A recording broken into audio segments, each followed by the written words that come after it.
One of the amazing things about the nighttime is that the nighttime is very special whether you're a believer or not.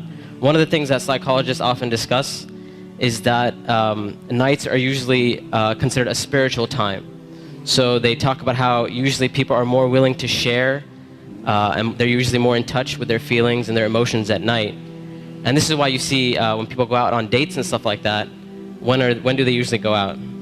During the day or at night?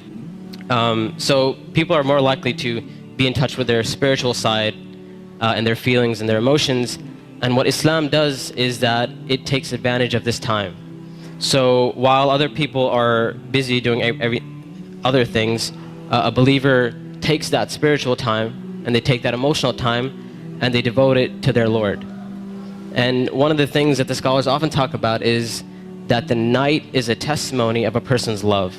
So whatever a person loves, you'll see that they'll usually devote their night to that. So if a person's only concern in life is to have fun and party and maximize pleasure, they'll spend their night trying to do that.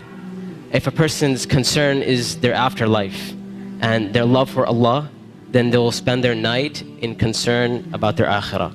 And they'll spend their night devoted to Allah Azza wa Jal. As Allah Azza wa Jal said, وَالَّذِينَ آمَنُوا أَشَدُّ حُبًّا لِلَّهِ, that those who believe, they're stronger in their love for Allah Azza wa Jal.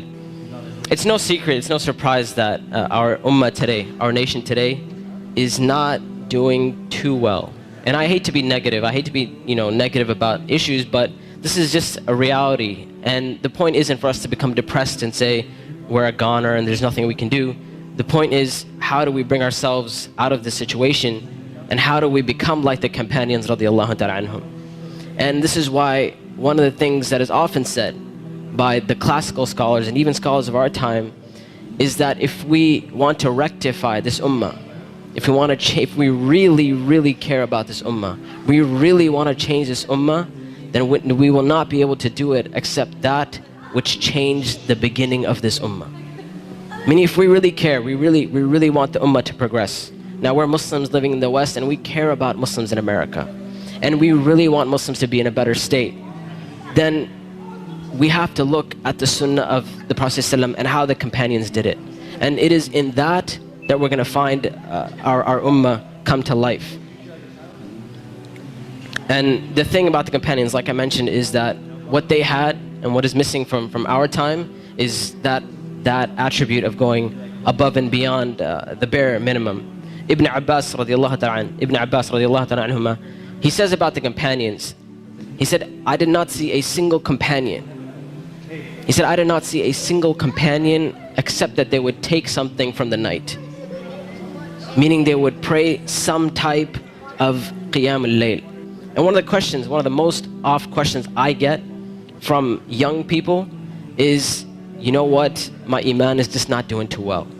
Like, I have a dip in my iman and I just don't feel it anymore. Or a lot of times people who start practicing Islam, they'll have this iman high and they're doing really, really well, and then a time will come where they'll be like, it just doesn't feel the same anymore.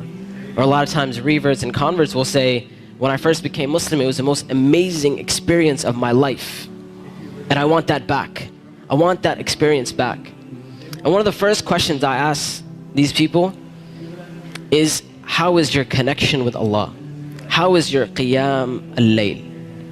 When was the last time you got up in the middle of the night or in the last third of the night to pray to your Lord?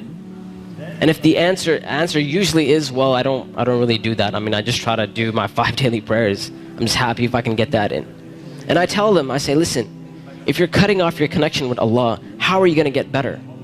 You can't expect your iman to just get fixed all of a sudden on its own. It's not going to happen.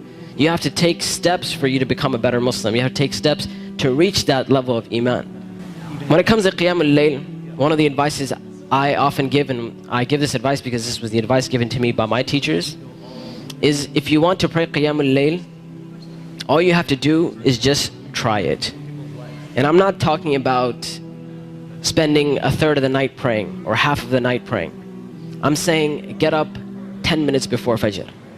Just 10 minutes before Fajr. And we know the Prophet ﷺ told us that it is the last third of the night where Allah Azza wa Jal comes down to the lowest parts of the heaven and He asks, He says, which one of my servants is seeking my forgiveness that I may forgive them? And which one of my servants is seeking my mercy that I may be merciful for them? Which one of my servants is asking of me that I may give to them? And that third of the night is still there in the last 10 minutes before Fajr. So all I'm saying is wake up 10 minutes before Fajr.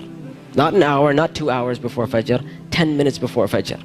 And try and pray Qiyamul Layl and experience this amazing spiritual nature that Allah Azza wa Jal has given us, this blessing that Allah Azza wa Jal has given us. And when you get up in the night, number one, you'll see your heart transform. You'll feel your heart unlike you've ever felt it before.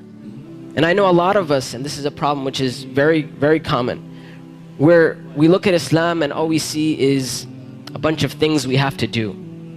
And we're missing that spiritual side of Islam. We're missing that connection with Allah and our Creator. And I tell you that if you're seeking that connection, then get up and pray Qiyamul Layl. You will see your heart transform. You will see this tranquility and peace that Islam is supposed to be. You know, people talk about Islam means peace and all that kind of stuff. If you really want to experience that, get up in that last third of the night. Get up for 10 minutes and you will see that peace and tranquility descend upon you.